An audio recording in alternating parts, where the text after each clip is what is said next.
What up, Screen Fiends? I'm GB, and you're tuned in to Headz TV, where we like to discuss all the wonderful things appearing on your movie and your TV screens.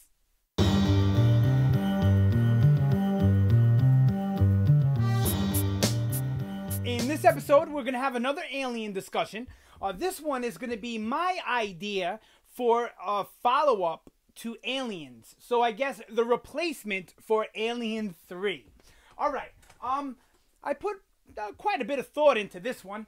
Not that I don't always, but I've been thinking about this one for a while. I'm not going to say ever since the original Alien 3 came out, but I'll say since around Prometheus, a little bit after I saw Prometheus a couple of times. All right, not like the first time I saw it, but after I've seen it a few times. All right, so Alien 3, which probably wouldn't be called Alien 3 at this point, to not be confused with the garbage one. So it'll probably be Alien and then some silly name after a colon, right? All right, so this one, I think we should follow Ripley, Hicks, and Newt. Now, I understand that all of these actors are up there in age, so I don't think you can do it the way Alien 3 did and kind of have it be like right after Aliens, because I don't believe you age when you're in cryo sleep. So my idea is we pick up in real time. So what is it since Aliens? 30 years? Let's just say 30 years for the sake of saying it, okay? So 30 years after Aliens, we have an older Ripley, an older Hicks, and an older Newt. Well, like a grown-up Newt. And our main villain, of course, is always going to be the Xenomorphs, right? But we'll also have Weyland-Yutani coming back as a villain, the Weyland Corporation. Now, I'm going to borrow a few ideas from Alien 3 and Alien Retaliation because I feel that those movies had some good ideas in them. They just weren't put together the right way. And the final product for those movies weren't that great. Did I say Alien Retaliation? Because I don't think that was the name of it. Well, you know what I'm saying. Alien Resurrection, I believe it's called. Alien 4. All right. So what we have is, after returning to Earth, Ripley, Hicks, well, Ripley and Hicks, not really Newt because she was a child, right? Went to the government, went to Weyland. I think Weyland and the government are working together, right? So they went to the corporation and they tell them all about the Xenomorphs. They have proof. Maybe they have a dead body or a dead face hugger or something. And they start telling them all about these alien creatures. And Weyland-Yutani seems to already kind of know about them, as we see in Aliens 2. But what Ripley and Hicks are doing is telling them how dangerous these creatures are and how to defeat them and how we need to protect Earth from these things ever coming back to Earth. And maybe it's a good idea to have people go out and hunt them, or just to have some sort of space station hovering out, outside of Earth to protect us for any of these things coming in. Maybe every ship that leaves Earth or comes back into Earth has to dock in this special station and get inspected to make sure that there's no chest bursters in anyone, no face huggers, no eggs, no aliens, no Xenomorphs, etc. And they do it. Weyland-Yutani, they do exactly what the ideas that Hicks and Ripley give them. But it comes out throughout the course of the movie that this is a lie. Yes, they did build this station, and yes, they are trying to protect Earth from the Xenomorphs. But what they've been doing, instead of hunting them and killing them or whatever, they've been sending out people and bringing back specimens. And they've been experimenting. They've been hatching them in different life forms, like a dog, like Alien 3, or other kinds of aliens, other kinds of animals and creatures, so we can kind of see different styles of Xenomorphs, which I think will be really, really cool. And what Weyland-Yutani is trying to do is weaponize them just like what Paul Reiser's character was basically in Aliens for. He wanted to bring one back so they can test it and weaponize it or whatever. And even in Alien Resurrection, there was that thread of them trying to weaponize the alien. And we get that. We see them, dissecting them and doing all these crazy experiments on Xenomorphs, trying to figure out how they can use it to their advantage. Now, of course, Hicks and Ripley and Newt, they get wind of this, or maybe just one of them gets wind of it. What I think is a good idea to have another android, not David, not Bishop, not Ash, a new android, but another good one, right? We'll go the good route again, like Aliens 2. Or maybe I think we should go another good route, right? And we have this android that works for Weyland, but he knows that what they're doing is dangerous. Maybe he's even advised the higher-ups to not do it. But, he's an android, so nobody listens to him. And then he basically goes, to Ripley or Hicks, one of them. I think more likely Hicks, because I think Hicks would be more likely to be the one to be working still for Weyland and for the government, because he was a Marine. Whereas Ripley, I don't think would really want too much to do with that stuff. You know what I mean? I think Ripley is just living her life. She raised Newt. She's basically Newt's mom. And now she's living a life of retirement, like enjoying life. So then, Hicks finds out, and he goes and he tells Ripley, and then, they have to somehow find their way to make it on that space station. And they do. They make it on that space station, and they see with their own eyes what's really going on, right? And then I know you don't want to go crazy and have like 100 aliens, but why not? Why not bring us back to that feeling of Aliens, where it's not just one, where you're dealing with a bunch, where the threat is so much more? So we have this space station, and, of course, one or two of the aliens, they get loose, they run amok, and then we have this whole thing in the space station.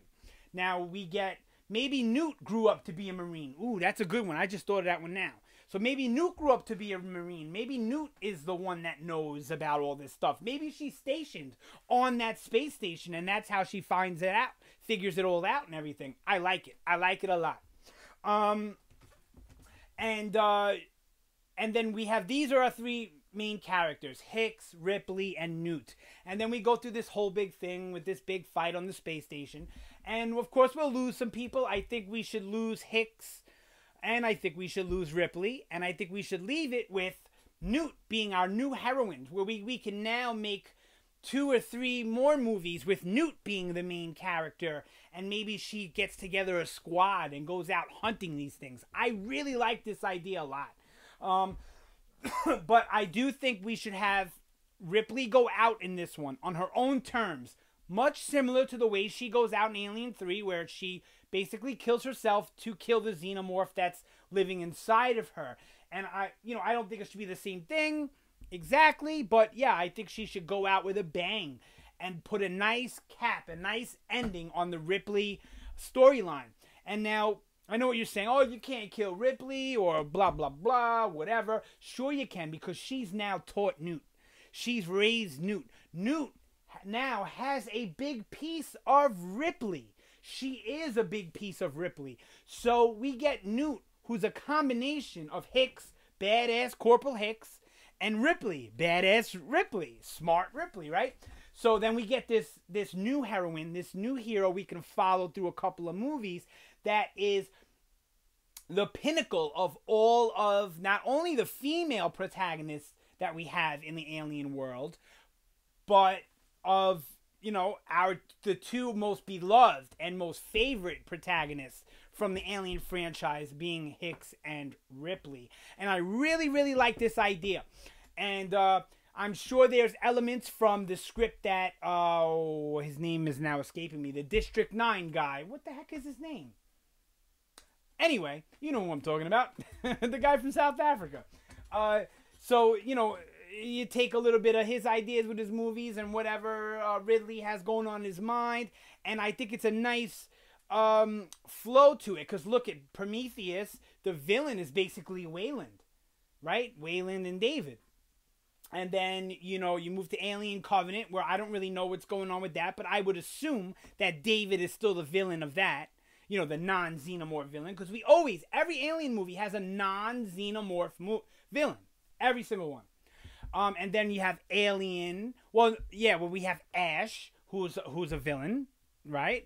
And then you have Aliens with Paul Reiser's character. So and you know, Weyland Yutani is a huge part of all of the movies. So it's a nice way not to put a close on the storyline, but it's a nice way to bridge them all together by bringing Weyland back as a villain. Now, not the character Weyland, but the corporation. And you do a lot of things similar to Alien Resurrection, where it's basically the government and the corporation that are your non-Xenomorph villains. And then you have tons of Xenomorphs, right? And you could do all these different cool Xenomorphs. The dog one, but you do it better than they did in Alien 3. You know, you do ones like I remember from the comics. Like, I think there was one that was a bull that was, like, hatched out of a bull. And, you know, we get to learn more about the Xenomorphs and where they're from. And if you think about it, the idea of weaponizing the Xenomorphs is not new. And I think that that's going to be a big through line through Alien Covenant as well, is the Xenomorphs being some sort of weapon. And I really like this idea. Now, it may have to change once we see what Ridley Scott is doing with the prequels. Because remember, we still have Covenant, which I don't really know what happens. And then we still have the other one he's going to do, which I think is called Awakening, which takes place between Prometheus and Covenant. And then I think I heard he's doing one more to bridge Covenant to the actual Alien, the first Alien movie. So after that, things could change up my idea, but I think for the most part, my idea will still stand. So, yep, that's it. That's my idea for the new Alien 3, where Newt will be on New Heroin, and we still get Ripley, and we still get Hicks, and they can go out like the gangsters that they are, and we can get all kinds of Xenomorph goodness and action. I don't think there's a need to throw any different aliens in it. Like, I know there's a new type of alien species in Covenant. I don't think there's a need to put them in there, but maybe there's an Easter egg where they have one of those. I think they're being called the Neomorphs. Maybe there's a cool Easter egg where they have one of those that they're experimenting on too or something. I really love this idea. Maybe they even have a body of an engineer. And then I think for the future, beyond that, we can maybe even bring the engineers back into the fold, back into the stories somehow. And I really love this idea. I'm so excited for Alien Covenant. My ideas for Alien and the Alien franchise are just running rampant. They're running wild in my little head. So I will be putting out more of these videos. There'll be tons more of this to come. Even after the release of Alien Covenant, we'll probably revisit the other movies and talk about some other theories and ideas I have for maybe the future of the franchise. So chime in down below. Let me know what you think about my idea for a sequel to Aliens, a new Alien 3. I don't know what to call it. And let me know what some of your ideas are maybe for the continuation of that storyline.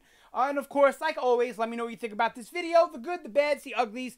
I like to hear it all. That way I can correct or keep things the same or whatever. I'm just trying to make you guys, the audience, happy and make you want to see more. So please help me improve the channel in the comment section. If you like the video, you like the content, check out the channel for other content. There's tons of stuff on there. I'm a huge movie and TV nerd, and outside of being a father and an employee, I really don't have much of a life outside of YouTube. So that's it. Like, share, subscribe, all that good stuff. Helps my confidence, helps out the channel. Yeah, that's it for this one. Thank you so much for watching. Always appreciated. You guys have a great day, and I will see you next time.